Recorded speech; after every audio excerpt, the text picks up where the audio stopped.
शेला सखूच्या कुठल्याही लुगड्यावर किती उठून दिसेल.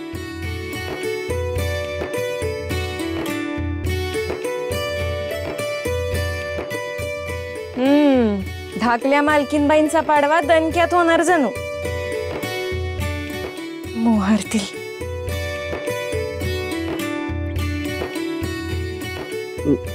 आवडेल ना सखूला? अव त्या लई गुन्हे आहेत.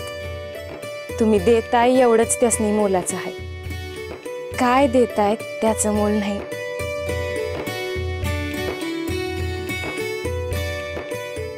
दिगो रमाई,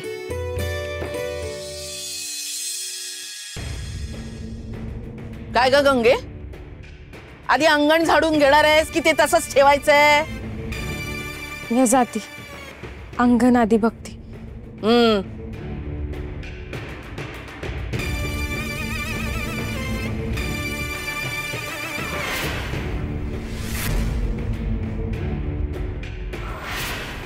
काय रे दिगू, काय झालं?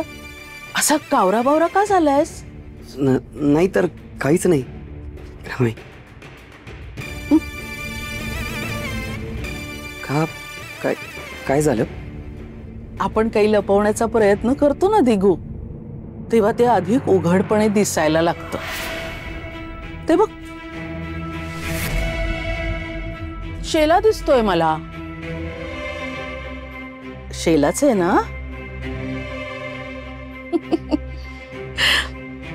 पाडव्याची ओवाळणी आहे की काय? आणि मग त्यात लपवण्यासारखं काय? आणि इतका घाबरला कायस तू? ओवाळणी बायकोलाच देणार आहेस ना? छान, सखू खुश होईल. असो, मी हे सांगायला आले की नाही, म्हणजे आपण व्यापारी माणसं आहोत. म्हणजे जबरदस्ती काही नाही. तुला पटलं तरच कर. म्हणजे स्वतःसाठी, आपल्या कुटुंबासाठी आजच्या दिवशी तू बाबाजींच्या आसनासमोर बसून जप करायला हवास, अनुष्ठान करायला हवंस. शेवटी सगळ्या संकटातनं बाबाजींनीच आपल्याला बाहेर काढले. करशील ना? हो हो रमाई, मी नक्की बसेन. मला ठाऊक होतं माझं म्हणणं अवेरणारा नाहीयेस तू, खात्री होती मला. पण मन लावून कर हा जप. बाबाजी तुझे सगळे मनोरथ पूर्ण करतील.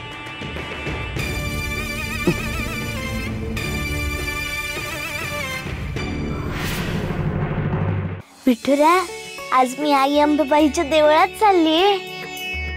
अरे सासूबाईंनी व्रत सांगितलेलं ऐकलंस ना? सखू, सखू,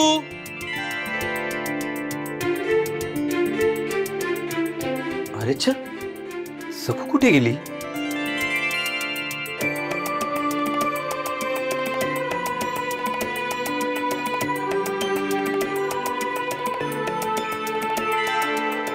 अहो,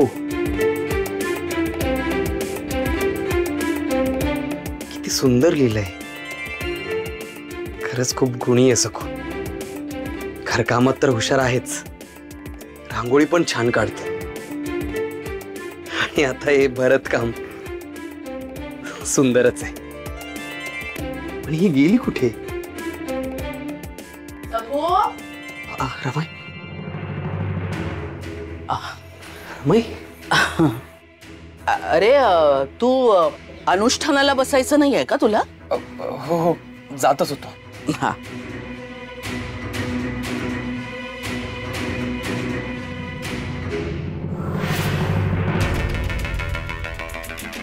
सखू, सखू या आता बाहेर या.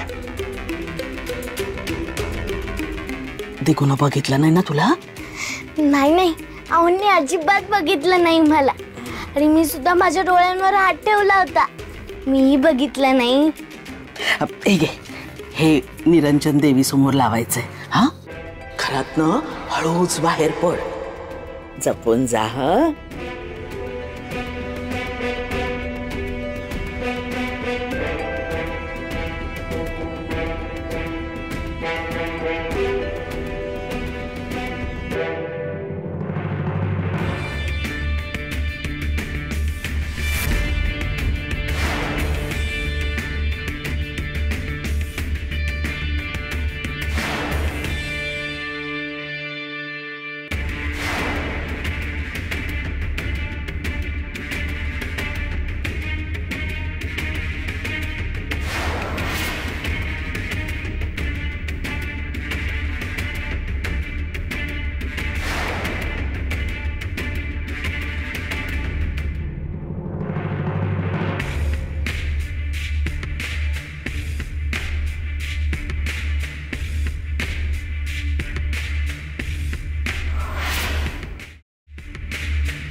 कोणी होतं का की मला भास झाला? बाबाजी तुमचीच कृपा.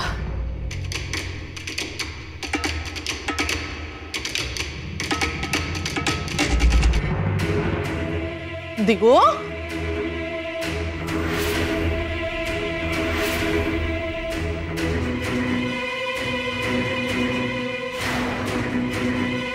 ही कसली लपाछपी चालली आहे?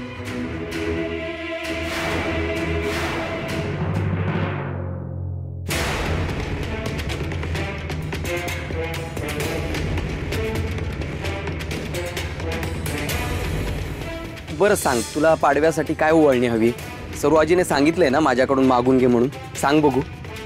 नवरा एवढा प्रेमाने विचारतोय तर सांग ना काय हवंय. आता तुझा पाडवा व्हायला सखू येणारच नाही. ती मठात जाईल. अगदी वाजत गाजत जाईल. पण त्याआधी तुझीही व्यवस्था करायला हवी.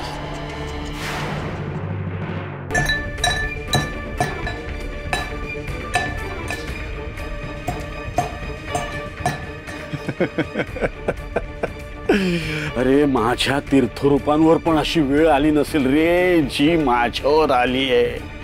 त्या वहिनीने ना मला इथे कामाला झुंपलेलं आहे आणि हे सगळं त्या सखूमुळे झालेलं आहे. खरं तर या सासू सुनांना ना मी चांगली जागाच दाखवणार आहे. काय करते? अहो असं कोणी कुठतं का? खलबत्ता मोडेल तो. मोडू दे. अरे आज पाडव्याच्या दिवशी तुम्ही मला इथे चूल घरामध्ये झुंपलेलं आहे. तो मोडू दे, तुटू दे, दोन तुकडे होऊ देत त्याचे. ते जाऊ देत. ऐका ना, मी एक विचित्र गोष्ट पाहिली. जाऊबाईंना लपून छपून बघताना कधी बघितलं नव्हतं, पण आज त्या लपून छपून पाहत होत्या. काय सांगतेस काय? हो. वहिनी कोणाला लपून बघत होती? अरे बापरे, आता हिच्यावर कोणाची दहशत बसली आहे? हा, काय माहित, पण सखूला लपून छपून बघत होत्या त्या. सखू? अरे बापरे, म्हणजे सखूने घरावर ताबा मिळवला की काय? एका रात्री तिने चमत्कार केला की काय? हो नाही हो. हो ती बावळट सखू ती लपून छपून जात होती. आपला दिगू आहे ना, तो बाबाजींच्या आसनासमोर बसला होता आणि त्याच्यापासून लपून छपून सखू जात होती आणि त्यांच्या हालचाली जाऊबाई लपून छपून पाहत होत्या. म्हणजे हे काही खरं नाहीये. यात नक्की काहीतरी डाव आहे म्हणून वहिनी लपून बघत होती. पण पाडव्याच्या दिवशी कोणता डाव टाकणार आहे?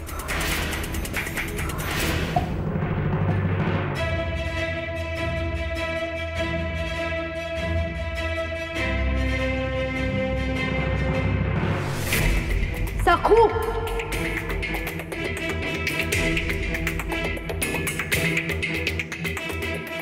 पाडवा झाला, मग उठणं लावून औक्षण झालं. का नाही झालं माहितीये?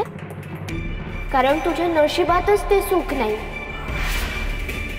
माझे राम माझं कुंकू आहे आणि जेव्हा ते मला मिळेल ना तेव्हाच पाडवा साजरा होणार.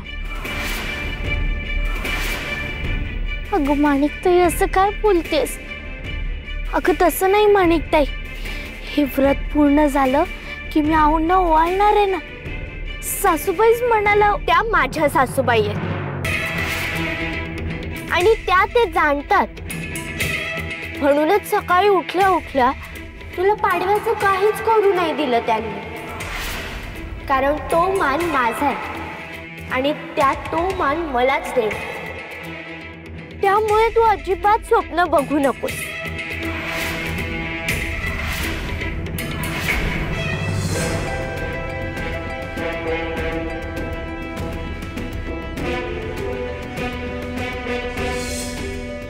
पण माणिकताई, मी खूप काय काय मेहनतीने माझे आहो पळवलीस, हेच ना? माझीच हाय लागलीये तुला, म्हणून तुझे असे हाल आहेत. अगं माणिकताई, असं काय बोलतेस? मी राहुळ्यात जाऊन आल्यावर आहुंचं औषध करणार आहे ना. मी जर मनापासून आहुंना वरलं असेल ना तर मी तुला शाप देतो. रावळातून आल्यावर काही ओवाळणी वगैरे होणारच नाही. माझा शाप आहे हा.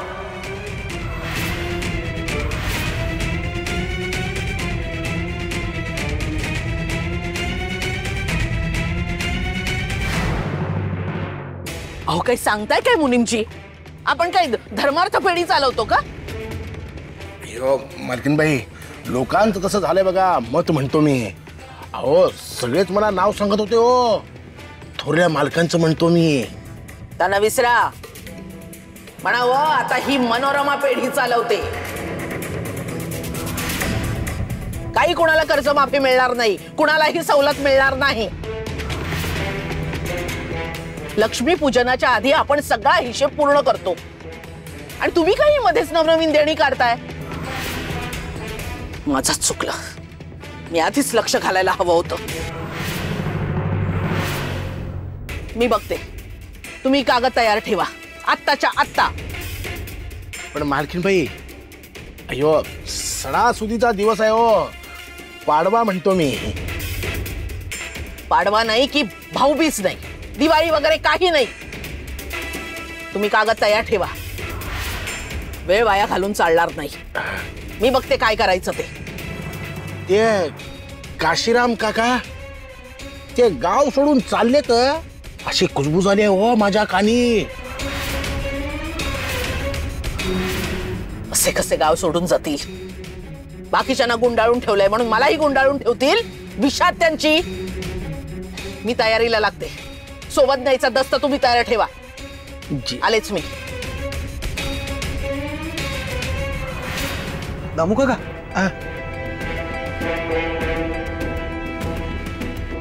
अहो काय झालंय? अयो तो शेजारच्या गावचा काशीराम आहे ना. बाकी सगळं समजलंय हो दामू काका, पण रमाई का निघाली? अयो तो काशीराम आपलं घरदार विकून, शेतीवाडी विकून परस्पर होणारो पसार म्हणतो मी. व्याजही गेलं आणि मुद्दलही गेली. म्हणून स्वतः मालकीनबाई चालल्यात हो. नाही नाही, मी रमाईला असं कसं जाऊ देईन? मी बघतो ना. मग ते दस्त ठेवू की ते तुम्ही तयार ठेवा, मी बघतो.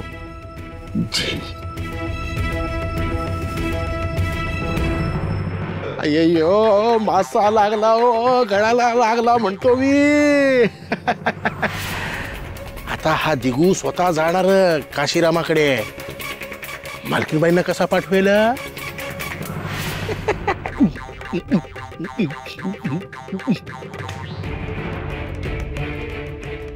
रमाई,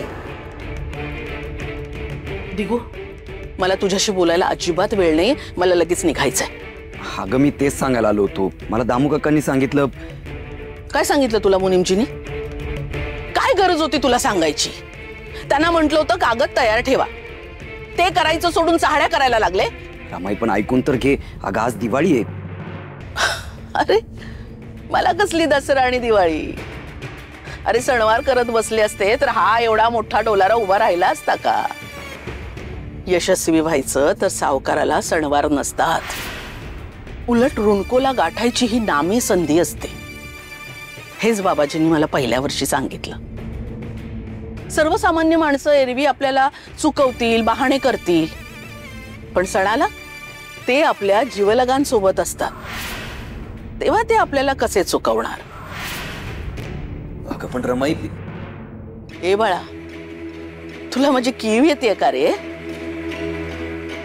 आई आपली दगडाच्या काळजाची असं वाटतंय का? आपल्या आईला काहीच कसं वाटत नाही असं वाटतंय का? पण तसं नाहीये रे. वाटायचं, मलाही वाटायचं, पण मन मारलं मी. नाहीतर तुम्हाला मोठं कसं केलं असतं मी? दिगू, आपल्या व्यवसायात सातत्य हवं, शिस्त हवी. आपणच आपल्या पळवाटा शोधायला लागलो, सबबी सांगायला लागलो तर सगळं बुडायला वेळ लागत नाही. अगं रमाई पण माझं ऐकून तर घे. हे बघ, हे सगळं मलाही लागू होतं ना. मग मी असताना तू कशाला जायला हवं? मी जातो की. मी बघतो काशीराम काकांकडे, असे बरे पळून जातील. तू तू तू नाही रे. अरे तुला कशी पाठवीन मी? नवीन नवीन लग्न झालंय तुझं, त्यातच पाडवा. बायकोसाठी ओवाळणी आणली आहेस ठाऊक आहे मला. मी कसा निखारा ठेवेन रे तुमच्या संसारावर? नाही. अगं इतकी वर्ष तू स्वतःच्या संसारावर निखारा ठेवलास ना, म्हणून लेकाच्या बाबतीत सुद्धा तशीच वागले तर वरती काय तोंड दाखवेन? त्या नव्या नवरीची हाय मला लागेल, त्या बिचारीची पण अपेक्षा असणार ना रे. मीच मेली वेंधळी, उगाच तू आल्या आल्या काहीतरी बडबडत बसली. तुला वाटणारच ना आपण जावं म्हणून. दिकू, मी खरंच मनापासून सांगते, तासगावला जायचं म्हणजे 2-4 दिवस मोडणारच. आणि इतक्या लांब जायचं म्हणजे आजूबाजूची गावं पण करावी लागतील. 2-4 दिवस तिथे राहावं लागेल. मी असताना तू जायचं नाही. अरे हे बघ, एक काम करूया, आपण आत्ताच पाडवा आटोपून घेऊ, मग मी जातो. अरे हो, पण सखू घरी कुठे आहे? ती एक व्रत पूर्ण करायला गेली. कुठे? ते व्रत पूर्ण झाल्यावरच सांगता येईल, आधी नाही. बरं जाऊ दे, तू नको वाईट वाटून घेऊस. तू थांब इथेच, मी जाते आणि त्या काशीरामला गाठते. आपलं असं नुकसान नाही होऊ देणार मी. रमाई, तुला बाबाजींनी शिकवण दिली तशी तू मला दिली. आपल्या धंद्यात सण बिण ही कर्जदारांना गाठायची संधीच असते, असंच मानेन मी यापुढे. अगं सखू पण खूप समजूतदार आहे, तू तिला पण समजावून सांग. मी येतो, काशीराम काकांना सोडणार नाही. येतो.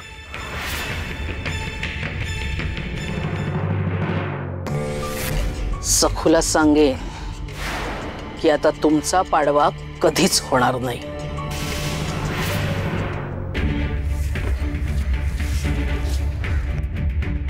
अहो काय हो दिगुशेठ, चेहरा एवढा उतरलाय का? धाकल्या मालकीनबाईसनी ओवाळणी आवडलेली दिसत नाही. आवडण्याचा प्रश्नच नाही ग, पाडवा झालाच नाही आणि मला जावं लागतंय. हवं पण एवढी कसली घाई? ओवाळणी करूनच जावा की. नाही ना शक्य. अगं व्यापाऱ्यांना दिवाळी दसरा असं काही नसतं ग. अहो पर तेवढं धाकल्या मालकीनबाईंचा निरोप घेऊन जावा, त्यात चटकन ओवाळतील तुम्हासनी. अगं पण सखू घरात नाहीच आहे. रमाई म्हणाली ती कसलं तरी व्रत करते आणि मला आता जावंच लागेल, नाहीतर रमाई जाईल. त्यापेक्षा मीच जातो.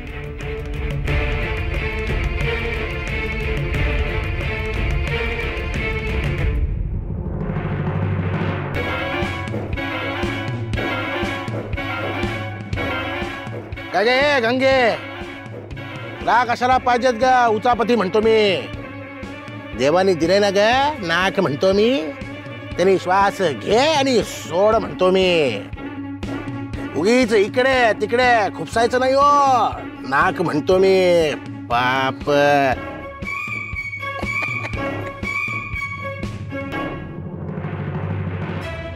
त्या लहानग्या जीवाचा कुणीच विचार करत नाही. नाक खुपसत नाहीये, पण मला त्या लहान जीवाची लई काळजी वाटते. धाकल्या मालकीनबाईंना गाठाय हवं.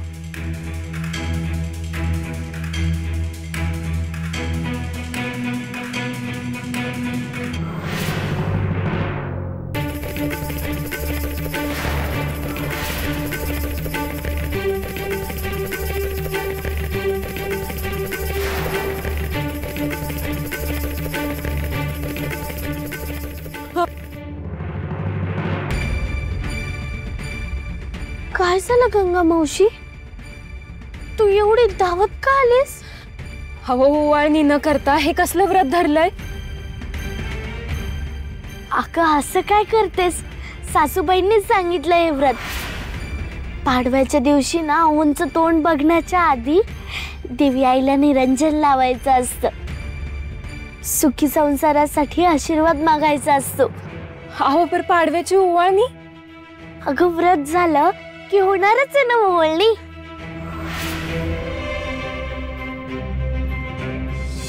पाडवा झालाच नाही आणि मला जावं लागतं. काय झालं गंगा मावशी? तू रडवेली का झालीस? अहो पर ओवाळणी कराय दिगुशेठ आहेतच कुठं घरला. कापडाचं गाठोडं घेऊन कवाच गेले वसुलीला. ते तिकडं आणि तुम्ही इकडं. काय बोलतेस? म्हणजे पाडवा ओवाळणी?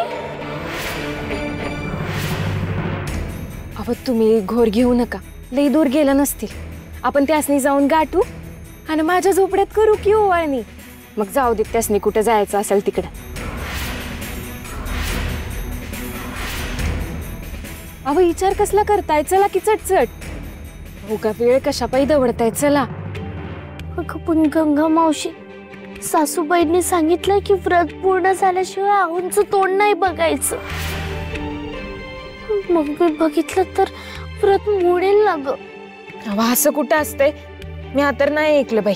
नसू देत, पण सासूबाईंनी सांगितलंय ना, मग ते खरं सुद्धा असू शकतं. आणि गंगा मावशी, ते खरं असो किंवा खोटं, ते जर मी मोडलं तर पाप कोणाला लागेल? आऊंच्या सुखासाठी, आरोग्यासाठी मी हे व्रत करते ना. मी व्रत पूर्ण करेन. खरं आहे की खोटं आहे ते सगळं विठुराया बघेल. अहो पर पाडवा आज आहे. अगं गंगा मावशी, जे तुला ठाऊक आहे ते विठुरायाला सुद्धा ठाऊक असणारच ना. विठुराया बघेल, मी माझं व्रत पूर्ण करते.